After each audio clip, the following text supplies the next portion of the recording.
Hello and welcome to your astrological vibrations for Thursday, March 30th, 2017 by Gaia Blooming. I am Mimi and our energy mantra for today is Gaia shows me how. And I feel like attuning to Earth, attuning to Mother Earth will be the key to moving through the energy today with as much grace as possible. So we have the moon shifting through Taurus today, but we have a few other things that are going on at the same time that may be charging the energy a little bit. We have Mercury in its final day in Aries. It will be back because it's about to go retrograde. But for this little section, Mercury will be at 29 degrees, that tested degree. So that's a fiery Mercury energy. So we may have fiery communications coming forth, especially when it comes to the subject of I am. We also have Pallas just moving into Aries today. So Pallas has left that final degree of Pisces that we've been talking about the last few days, that patriarchal energy, to begin a new cycle. And so you may feel the female, the yin warrior within coming to the forefront. And that may, you may feel that in regards to those communications coming through. Pallas is also preparing to meet up with Venus. Venus is retrograding in Aries. So Pallas and Venus, the self-worth energy, that fire is coming on board, which I think is actually a really beneficial thing.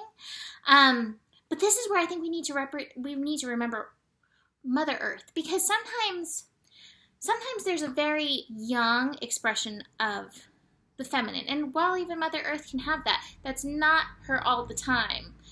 And if that was her all the time, we as humans would be scared.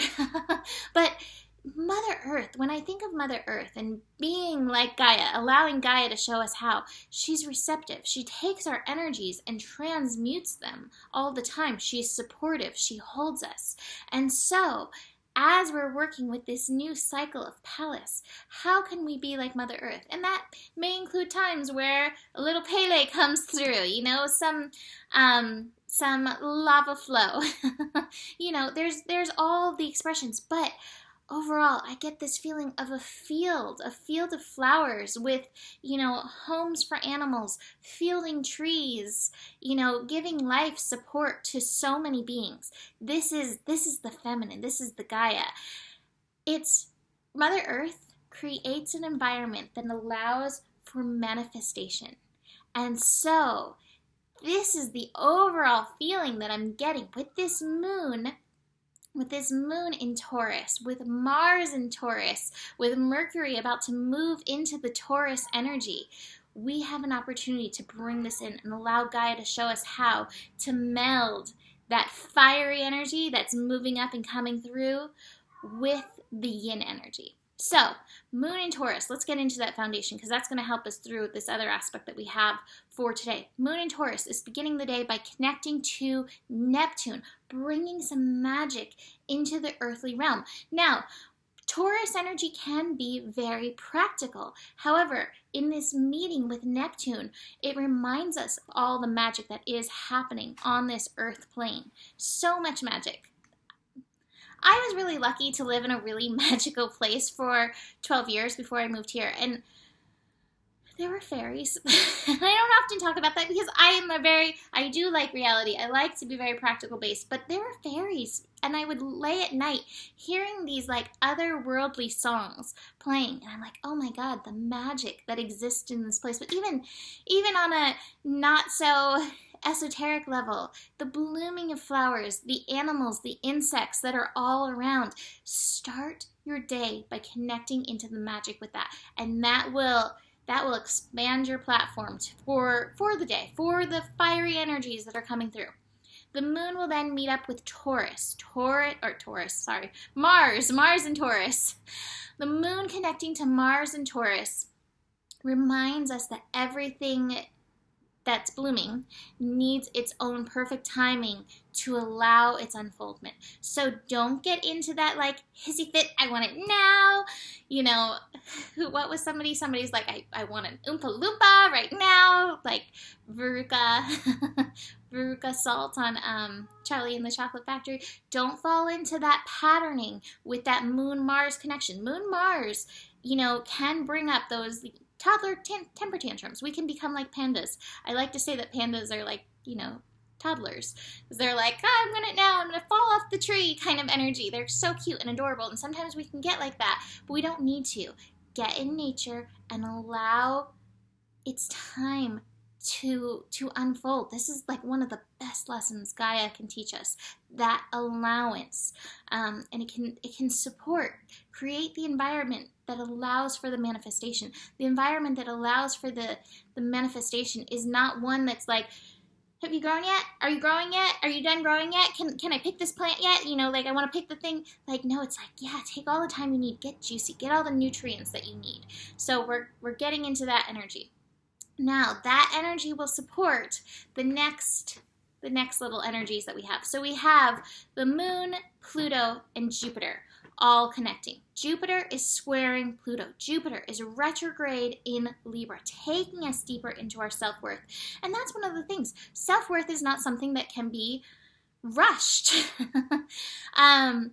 You know, and we are all at a different level, a different progression when it comes to our self-worth. However, this is just your opportunity to be expanding this love for yourself and be like, it doesn't matter to me where you're at, where it comes to loving myself. You know, it doesn't matter where you're at. I appreciate that I'm learning to love myself. Holding that space will do so much for you in this connection. Pluto is a slow mover. Pluto is connecting in Capricorn, shifting the structure of everything. Now, Pluto is preparing to go retrograde very soon. So this process with that Pluto energy, you may feel it a little bit on a more internal level, and that your structure shifting is happening on a more internal level, or the opportunity may come for it to be on an outside level, for you to be like, hey, I'm exactly where I'm meant to be. I honor my process. I'm going to hold space for my process, and you just wait and see what's going to happen. So it may come to one of those things, but just notice this square energy.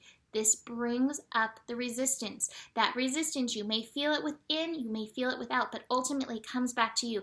And ultimately, you have to create the space for your flower to bloom in and through this energy. So the moon is also connecting into this. The moon in Taurus. And the moon in Taurus is like, we're going to build this foundation right. We're going to give it the time that it needs to grow. We're going to give it the space to allow this manifestation to come forward in its most beautiful manner. So that's, you know, that moon in Taurus is really supporting this energy. But that moon in Taurus is also supporting the self-worth thing. Overall today, worth is like the ding-dong thing. Worth is like the key. All of these 19-degree energies, that's all worth. And the 19-degree energies, if we break it down, 1, the path of heart, the path of the pioneer, the path that's like, yes, I have to dive in because this feels so right. And then 9 is a degree of completion, but astrologically speaking, 9 is that degree of passion. So it's heart meets passion, and heart meets passion in making a 10, making this whole picture of this self-worth. You are a 10. So hold this space. Create the environment that allows for manifestation, which is patience, which is allowing, which is the nurturing of whatever, you know, whatever it is that you're growing in that very moment. But be aware that fiery Mercury, you know, that 29-degree Mercury, Aries, may get that impatience going. Pallas connecting into Aries. You may be tempted to go into the Pele energy instead of being like, hey, we're just starting the new cycle. Let's begin this cycle like Earth. Let Earth be my muse. You know, that's really, be like the Earth. It's the overall feeling that I get from this astro. And I don't particularly have cards that represent exactly that, but that's what came through really clearly. So, where are we starting? Be like Earth. Have fun. Enjoy what's showing up. Get out in nature. Enjoy the nature of things. Here comes a little cat to give you something to enjoy. She must see something. She wants to play. She wants to play. She wants to get playful. She's the playful kitty. So we're letting go of the impatience. We're letting go of needing it to be right now. We're giving everything its due timing. We're giving things the understanding. I have these in reverse. So these to me might be like, you may be rushing things. No need to rush. The other card that I have is guilt. Letting go of guilt. Guilt, I think, is guilt and shame are some of our biggest blocks to knowing our worth. So if you feel this coming up, this may be part of that resistance energy. Let that go. You have nothing to feel guilty about. You're a human. You're meant to go through these things that you're going through. Trust yourself. And finally, past lives. And that guilt may be connected to the past lives. Some of this self-worth stuff may be connected to those past lives. You may get a hint of that with the moon connecting to Neptune. You may get a download. Oh, I understand. I understand where this is coming from. So pay attention. Listen up. I feel like this past lives thing is going to be coming up as Venus ventures back into Pisces. If there's some more of that stuff to clear, it's going to come up. So be paying attention. You may get it a little early. Finishing up with a beautiful fiery card. Actually, I think it's an air card, but hummingbird feels really fiery to me. Hummingbird, positive, enthusiastic, spiritually resourceful. Inside the hummingbird resides an endless well of energy and positivity. The hummingbird's secret is they have learned where to gather nectar and return to these sources daily for nourishment and rejuvenation. Where do you get your fun from? Where can you find your enjoyment? And for many of us, getting outside in nature can be what refuels you, just like the hummingbird. The sacred elixir springs from many sources, usually involves nature, creativity, exploring spirituality. Follow the way of the hummingbird and you will not go wrong. Every droplet of life becomes sweet and every moment worth savoring. And just like so many things, Mother Earth, Mama Gaia, supports this hummingbird energy. We can get so much support from the earth. I know it's Aries time, but like the earth energy is holding down the fort right now. Earth energy is the force right now. Connect in and see how it's going to shift you at this time and see how it'll support you. So we're not popping off in this fiery energy and with this Jupiter, Pluto stuff, because these cardinal T-square things, the cardinal square things, they're tough. It's tough energy. But if you're supported, if you're taking care of your needs, you're much less likely to react in a moment of stress. So that is it for today. Book a reading if you want to dive in a little bit deeper. Call in some earth magic for you. I've got one of my selenite wands here sitting with me, bringing me some magic during this. And I will see you tomorrow. Namaste.